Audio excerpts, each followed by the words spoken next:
그러면 이번에는 이제 그 조금 그 선교 사역을 우리가 이제 많이 들었으니까 지금 아직도 목회를 하고 계시잖아요. 네. 우리가 한번 그 달라스에 있는 나눔교회 방문한 적이 있는데, 특별히 저희 남편이나 저하고 그 교회 갔을 때에 다른 교회하고 좀 뭔가 좀 다르다고 느꼈었던 게, 그 요즘 참 젊은 세대들이 많이 교회를 떠나는 이런 시대에 젊은이들이 굉장히 그 교회의 주축을 이루고, 또 약간 그 목회의 철학이라든지 이런 게 좀 다른 그런 일반 교회하고 좀 다르다고 하는 느낌을 제가 받은 적이 있거든요. 그래서 그 어떻게 개척을 하게 됐고 또 어떤 사역으로 지금 이 교회를 이끌고 가는지 좀 한번 좀 얘기해 주세요. 네, 저는 뭐 처음에 미국에서 개척할 생각을 안 했었어요. 네. 그런데 한국으로 들어와서 이제 목회를 할 생각했는데, 제가 거기에 사우스웨스턴에서 이제 공부를 하려고 그랬을 때, 제가 거기 왔다는 사실을 알고, 그 저를 그 보냈던 교회의 청년이었던 친구들이 거기 이민을 와 있더라고요. 근데 저를 왔다는 소식을 듣고서는 저를 찾아와서 성경을 같이 하려고 그래가지고 성경 공부를 또 시작을 네. 했는데, 그게 이제 교회 개척으로 이제 시작이 됐죠. 근데 처음에는 제가 왜 내가 여기서 이걸 해야 될까? 달라스에 왜 또 그때 당시에 달라스에 한 5만이라는 한인들이 있었는데 교회가 한 100개 정도 있었거든요. 여기 또 교회가 필요할까? 이런 생각을 했었어요. 했는데 그때 제가 이제 봤던 거는, 일단 교회들이 어떤 상황이었냐면 그때 당시에 EM이라는 게 다 있더라고요. 근데 제가 와서 이렇게 20년 만에 이제 달라스로 돌아왔거든요. 와서 본 결과, EM은 이거는 교회의 허리다. 이 허리가 지금 EM이라고 하는 이 언어적인 이 장벽 때문에 없는 거예요. 이 한인교회에 허리가 없이 위에 어른 세대하고 초등학교 요 세대만 있지 중간 세대가 없어져 버린 거랑 마찬가지인 거예요. 그래서 이건 교회가 교회로서 건강하지 못하다고 보는 거죠. 온전하지 못하다고 보고, 왜 이런 문제가 생겼는가 보니까 세대 간의 이 소통에 단절이 생긴 거예요. 그렇다면 이 문제를 해결해야 되지 않겠는가 라고 이렇게 보면서, 그리고 이 2세하고 1세의 이 소통이 뭐가 문제가 됐는가 했는데, 저는 보통들 언어가 다르다고 생각했는데 언어의 문제가 아니라 관계의 문제라는 걸 발견을 한 거죠. 그래서 이거는 결국은 찾아보니까 아이들이 부모하고 대화를 하기 싫어하는 거예요. 그래서 아이들은 대화하기 싫으면 영어로 해버리면 부모들은 주눅이 들어가지고 더 이상 안 되는 거예요. 맞아요. 그래서 이 문제가 해결되지 않으면 한인교회는 점점 어려워진다. 이 생각을 하게 됐고, 건강한 교회로 세워질 수가 없다. 이렇게 이제 보게 된 거죠. 그래서 저희 교회의 그 미션 스테이트먼트는 세대를 이어 제자 삼아서 세상으로 내보낸다. 그게 이제 저희 교회 미션 스테이트먼트예요. 네. 세대가 이어져야 된다는 거. 요새는 조금 바꿔가지고 세대와 계층을 제자를 삼는다는 걸 바꿨거든요. 네. 요새는 이제 교회 안에 계층이 많아져가지고 여기에 이제 소외되는 계층들이 생기고, 그래서 그런 것들이 없이 만들어가는 게 하나님 나라의 백성들의 공동체다라고 이제 봤기 때문에, 처음에 시작할 때는 세대만 봤던 거죠. 그래서 이 세대를 이어주는 그림을 그려서 통합 예배를 해야 되겠다 생각을 한 거죠. 통합 예배를 하려면 무엇을 해야 될까? 한국말이다. 왜?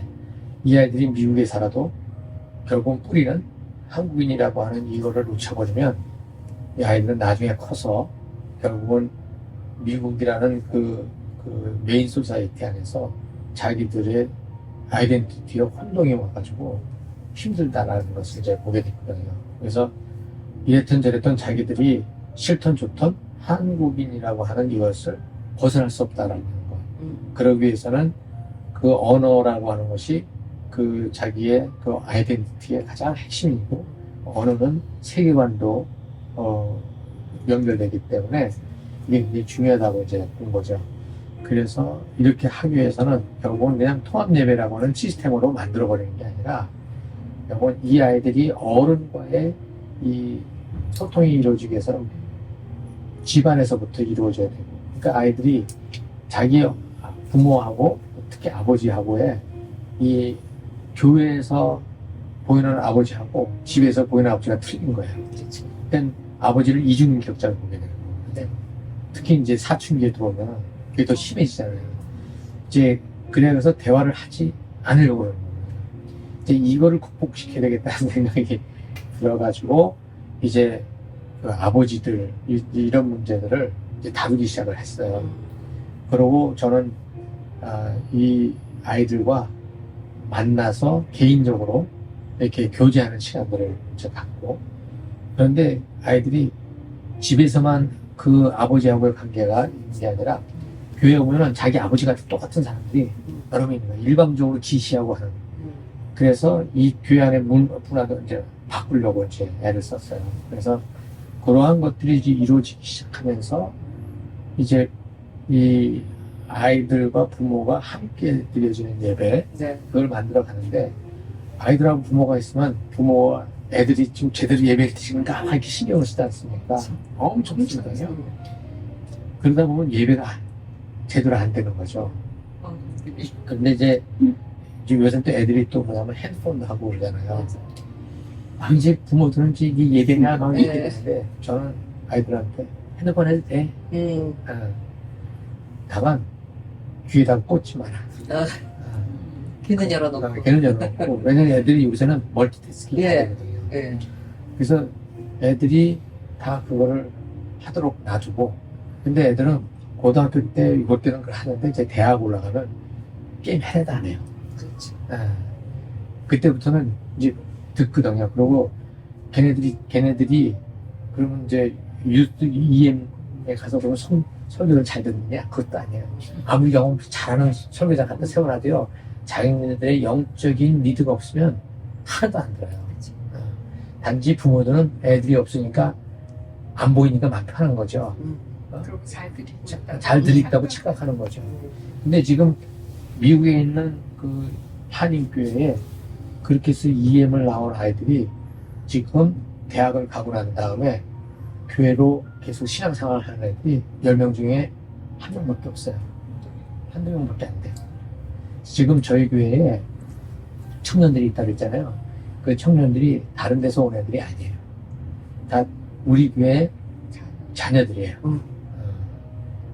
자녀들이고, 그 다음에 이제 유학 온 학생들 중에 이제 남아서 이제 저희 교회에 있으면서 이제 직장을 찾고 해서 저희 교회 남은 청년들 이제 이렇게 돼 있고요. 지금은 유학생이 한 명도 없어요, 지금은요.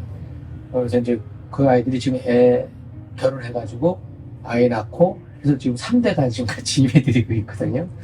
이제 그러다 보니까 지금 이제 그 어린아이들, 그 다음에 유스, 그 다음에 청년들, 이렇게 해서 20대 청년들, 이렇게 해서 요 숫자하고 그 위에 이제 숫자하고 요게 반반이에요.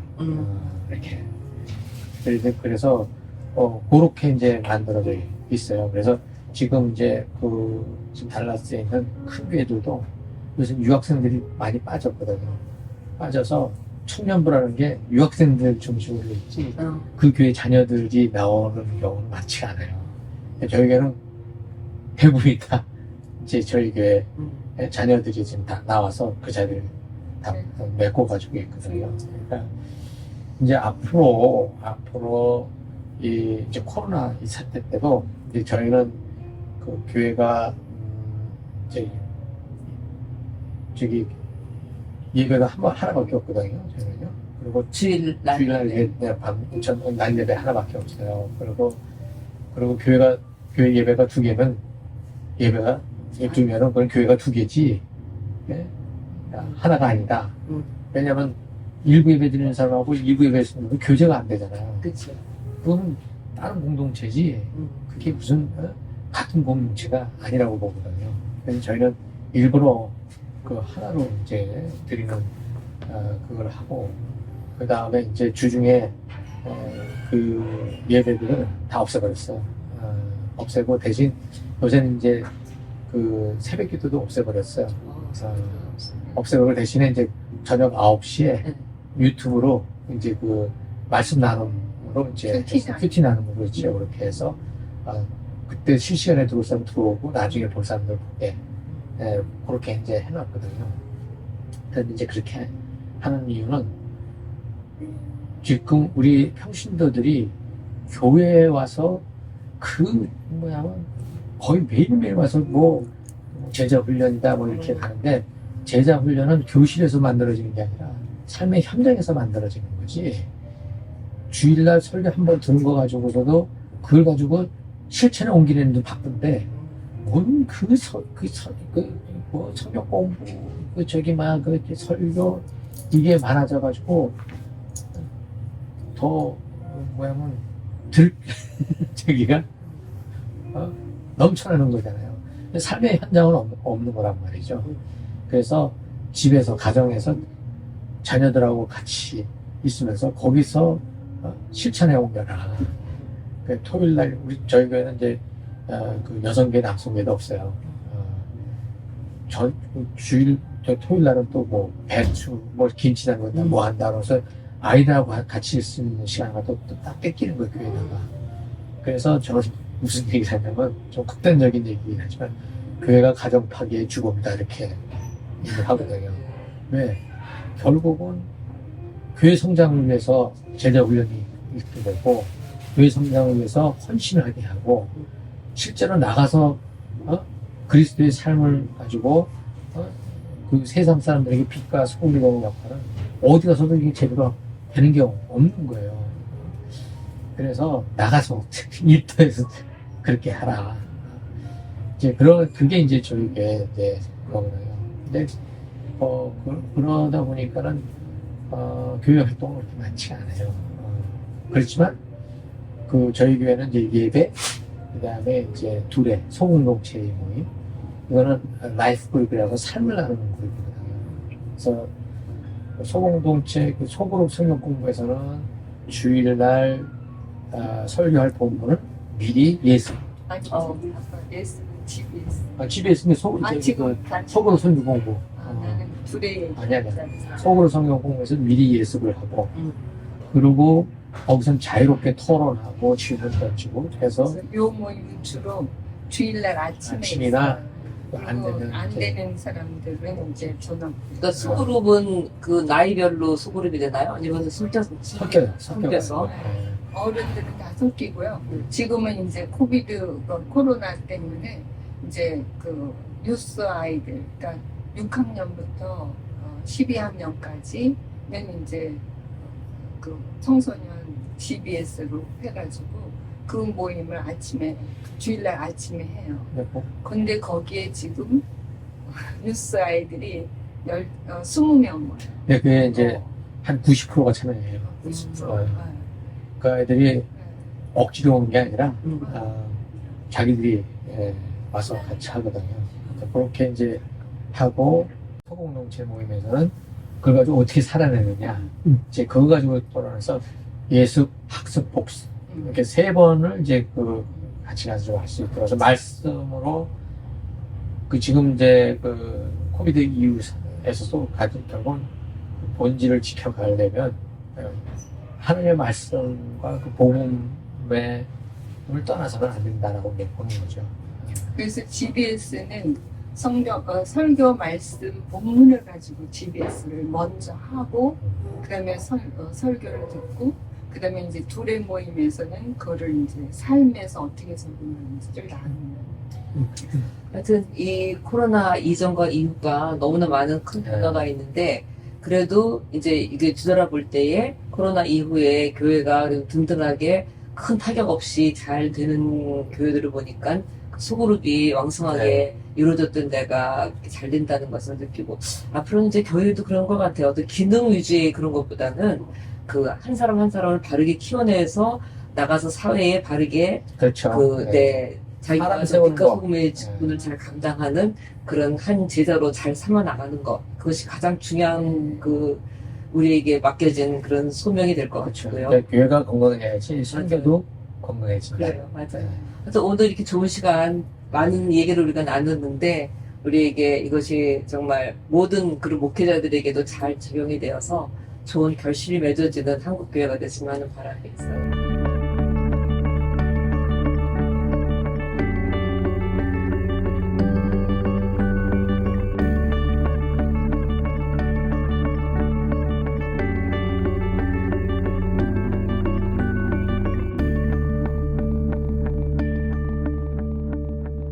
한 가지는 저희 교회에 지금 이렇게 가고 있지만 저희는 저희의 사역으로서 여기까지다 이렇게 네. 보는 거죠. 그 다음은 또 다른 모습으로 또 이렇게 변해갈 것인데 그건 다음 목회자가 어떠한 성숙함으로 이것을 끌어가느냐에 따라서 네. 달라진다. 저는 그렇게 보고 있어요. 근데 특별히 젊은이들이 좀 많이 빠져나가는 이런 세대에 그들에게 우리가 좋은 그런 그 모범이 되어는 좋은 지도자가 되고 또 좋은 그 롤 모델이 되면은 언젠가는 또 젊은이들도 그렇죠. 또 네. 다시 돌아오는 그러한 좋은 결과가 되어질 것 같아요. 네. 또 오늘 수고 많이 하셨습니다. 네. 감사합니다. 감사합니다.